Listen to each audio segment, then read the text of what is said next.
사도신경하심으로 1월 12일 목요일 에바다교회 오늘을 여는 말씀 시작하겠습니다. 나는 전능하신 아버지 하나님 천지의 창조주를 믿습니다. 나는 그의 유일하신 아들 우리 주 예수 그리스도를 믿습니다.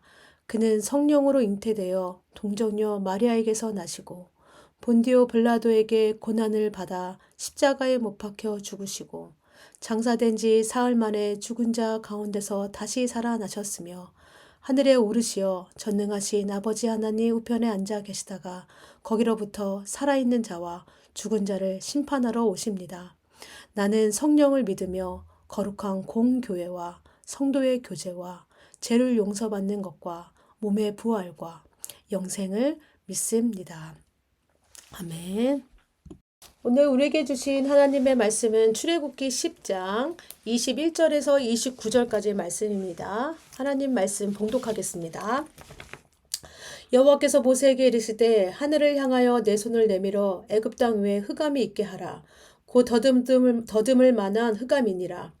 모세가 하늘을 향하여 손을 내밀매 캄캄한 흑암이 3일 동안 애굽 온 땅에 있어서 그동안은 사람들이 서로 볼 수 없으며 자기 처소에서 일어나는 자가 없으되 온 이스라엘 자손들이 거주하는 곳에는 빛이 있었더라. 바로가 모세를 불러서 이르되 너희는 가서 여호와를 섬기되 너희의 양과 손을 머물러 두고 너희 어린 것들은 너희와 함께 갈지니라. 모세가 이르되 왕이라도 우리 하나님 여호와께 드릴 제사와 번제물을 우리에게 주어야 하겠고 우리의 가축도 우리와 함께 가고 한 마리도 남길 수 없으니 이는 우리가 그 중에서 가져다가 우리 하나님 여호와를 섬길 것이며 또 우리가 거기에 이르기까지는 어떤 것으로 여호와를 섬길는지 알지 못함이니이다 하나 여호와께서 모세의 마음을 바로의 마음을 완악하게 하셨으므로 그들 보내기를 기뻐하지 아니하고 바로가 모세에게 이르되 너는 나를 떠나가고 스스로 삼가 다시 내 얼굴을 보지 말라.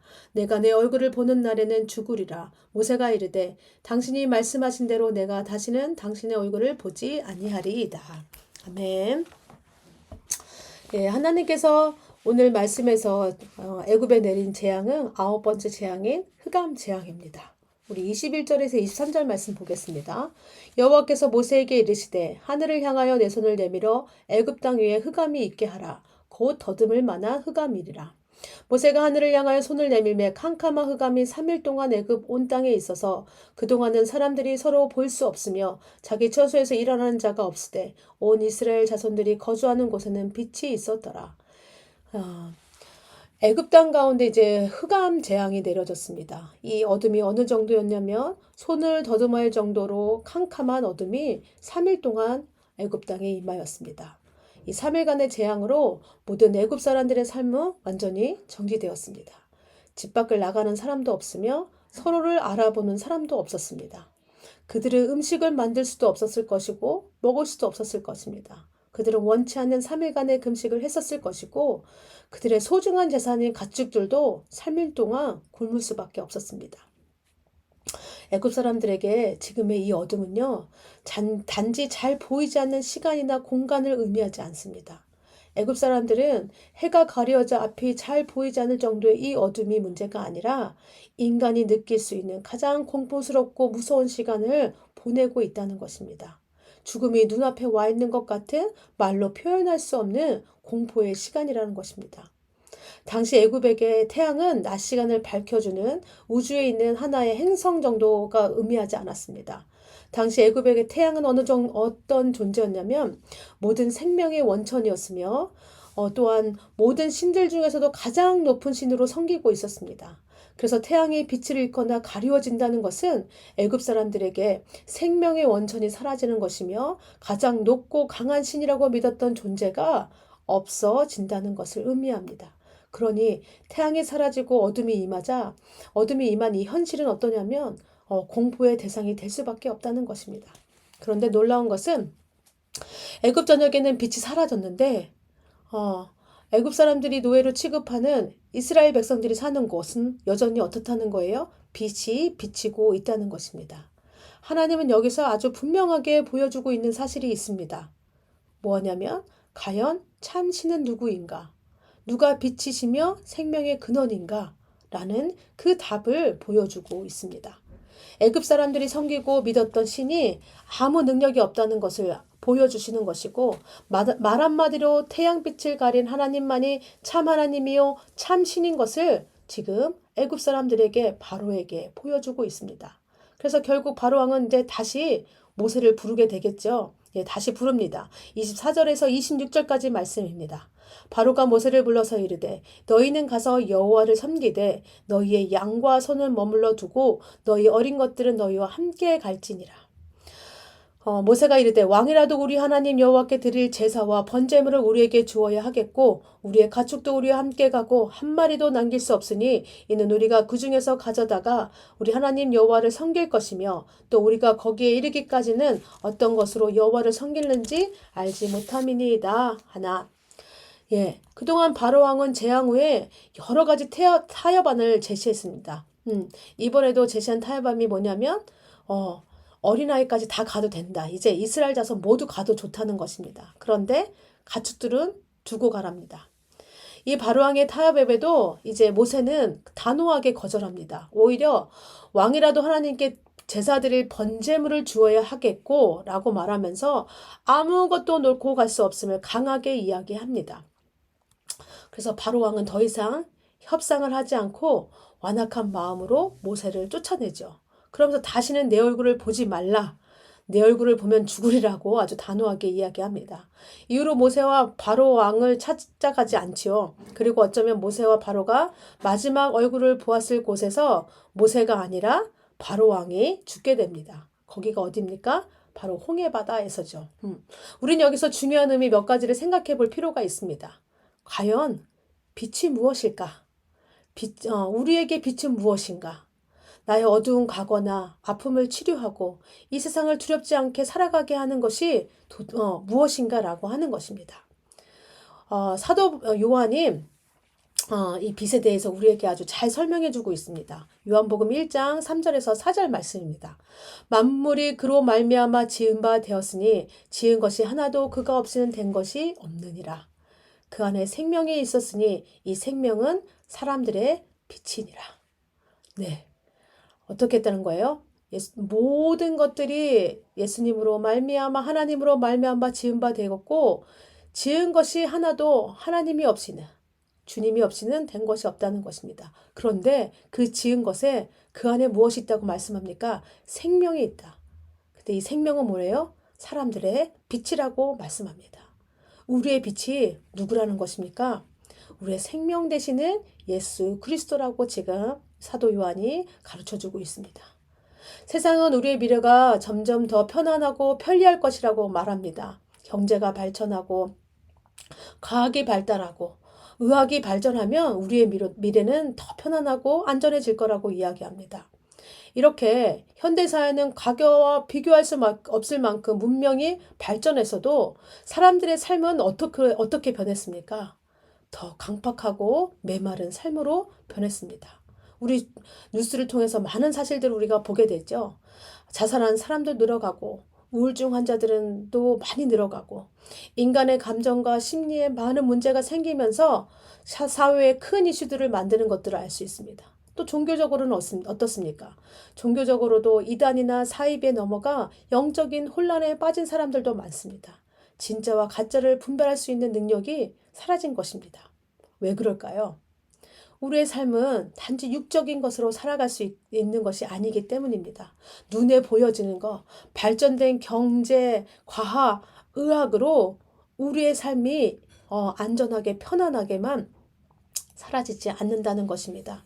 우리의 삶은 예수 그리스도 안에 있는 생명의 빛이 함께 할 때 우리가 잘 살아갈 수 있다는 것입니다. 생명의 빛 되신 예수 그리스도를 거부하고 그 예수 그리스도 안에 살지 않는 자들에게 남는 것이 뭐냐면 결국은 고통이고 결핍이고 두려움이고 불안뿐이라는 것입니다. 이것은 빛 되신 주님, 생명의 근원 되시는 하나님, 공급자 되시는 주님을 떠나 있으면 우리가 느끼는 것은 불안이고 공포고 결핍이라는 것입니다. 우리 모든 삶에 필요한 것을 공급해 주신 분이 지금 누구라는 것입니까? 예수님이라는 것입니다. 주님이라는 것입니다. 그래서 우리는 주님 없이는 한순간도 살아갈 수 없는 연약한 존재입니다. 오늘 본문의 이스라엘과 애굽 사이의 차이점은 빛이 비추느냐 그렇지 않느냐의 정도입니다. 사실 애굽 사람들과 이스라엘 백성들의 삶에 변한 것은 하나도 없습니다. 단지 빛이 있느냐 없느냐의 차이일 뿐입니다. 그런데 그 빛이 있고 없음의 차이는 삶의 모든 것을 결정해 주고 있습니다. 바로 그것이 우리가 예수 그리스도를 믿는 이유겠지요. 예수님을 믿는 우리나 믿지 않는 세상 사람들이나 똑같은 삶을 사는 것처럼 보이지만 실상 예수님이 있고 없고의 차이는 그저 간단한 차이가 아니라는 것입니다. 우리의 생명 되시는 예수 그리스도와 함께 살고 있습니다. 빛 되신 주님, 공급자 되시는 하나님, 보호자 되시는 주님, 인도자 되시는 하나님이 우리와 동행하고 있습니다.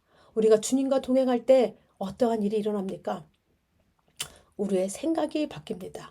우리의 생각이 바뀌면 어떤 일이 일어난다고 제가 어제 설교에 말씀드렸죠? 마음의 변화가 삶의 변화로 이어진다는 것입니다. 예, 마음이 변하면요, 이제 우리 얼굴 표정이 바뀌게 되어 있습니다. 우리 표정이 바뀌면 말투도 바뀝니다. 이 모든 것이 뭐예요? 우리 삶이 바뀌고 우리의 인생길이 바뀐다는 것입니다. 이것이 얼마나 큰 은혜인지 생명의 빛 되신 주님이 우리와 함께 하심으로 공급해 주시는 그 생명의 빛 때문에 우리가 얼마나 큰 은혜를 받고 살아가는지 우리가 깨달아야 한다는 것입니다. 오늘 본문은 우리에게 그것을 다시 한번 말씀하고 있는 것입니다. 예, 과연 우리 생명의 주인이 누구신가? 누가 우리에게 빛을 비춰주시는가를 말씀해 주고 있습니다. 우리의 주인이 생명의 빛 되신 예수님이십니다. 주님은 우리에게 생명의 빛을 주시고 생명의 길로 인도해 주십니다. 이 사실을 잊지 마시기 바랍니다. 지금 내가 누구를 믿고 따르고 있는지를 정확히 기억하시면서 살아가는 여러분들 되시기 바랍니다. 또한 하나님을 섬기는 우리의 자세에 대해서도 오늘 말씀에서는 말씀합니다. 양과 소는 놓고 가라고 이야기하죠. 바로가. 예, 바로가 그전에는 아이들을 놓고 가라 이렇게 얘기했지만 오늘 본문에 와서는 아이들, 이스라엘 백성 다 가도 된다. 그런데 양과 소는 놓고 가라고 이야기합니다. 양과 소가 무엇입니까? 바로에게도 재산입니다. 근데 이스라엘 백성에게도요, 양과 소는 재산이면서 그런데 다른 것은 뭐냐면 하나님을 섬기기 위해서 반드시 필요한 번제물이었습니다. 결코 놓고 갈 수 없는 것이었습니다. 과연 오늘 우리에게 양과 소는 무엇일까요? 하나님을 섬기기 위해 필요한 것. 그것은 우리의 물질이 될 수도 있고요. 우리의 마음의 자세도 될 수 있을 것입니다. 어느 것도요. 하나님을 섬김에 있어서 소홀히 할 수 없다는 것입니다. 네, 우리가 우리의 모든 것들로, 내 마음으로, 내 물질로, 내 시간으로 내게 모든 것 있는 것 모든 것으로 하나님을 섬기는 자가 되어야 된다는 것입니다.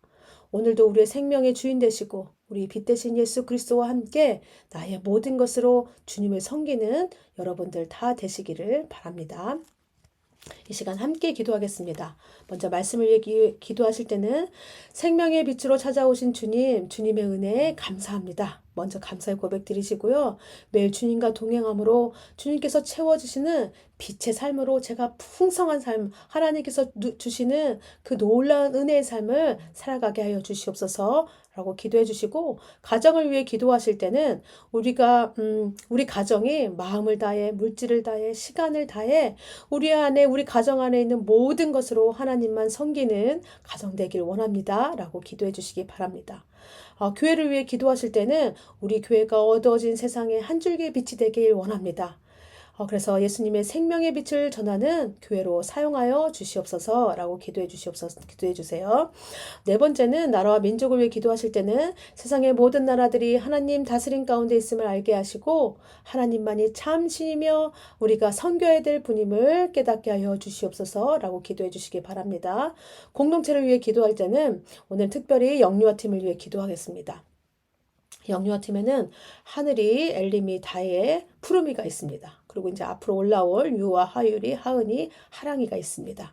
우리 이 어린 영혼들이 우리 영유아 팀에서 하나님을 사랑하고 이웃들을 사랑하며 이렇게 믿음이 자라가는 건강하게 자라가는 아이들이 되게 해달라고 기도해 주시고 또 영유아팀을 섬기고 계시는 우리 전희진 사모님을 위해서 교사들 최윤경 집사님, 박유천 집사님, 유혜리 청년을 위해서 이들이 하나님 사랑하는 마음으로 하나된 마음으로 아이들을 더 사랑하고 섬기며 또 아이들을 가르칠 때 하나님께서 주신 지혜로 이 모든 사역들을 잘 감당하게 해달라고 기도해 주시고 또 잠옷실 공사가 아직도 진행 중에 있습니다. 우리 최천경 목사님, 이기영 목사님, 류현철 목사님, 박동진 집사님이 계속해서 수고하고 계시는데 하나님 우리 목사님들 가운데 집사님 가운데 능력을 더하여 주시고 또 공사할 때 다치지 않도록 안전하게 지켜주시옵소서. 또 우리 성도님들이 함께 돌아보고 이 공사를 마음으로 또 함께 응원하며 함께 이 공사를 이루어갈 수 있도록 함께 해달라고 기도해 주시고 또 생각나시는 분, 기도 제목 알고 계시는 분이 있다면 오늘 함께 기도하겠습니다. 기도하신 후에 주기도문으로 모든 순서 마치겠습니다.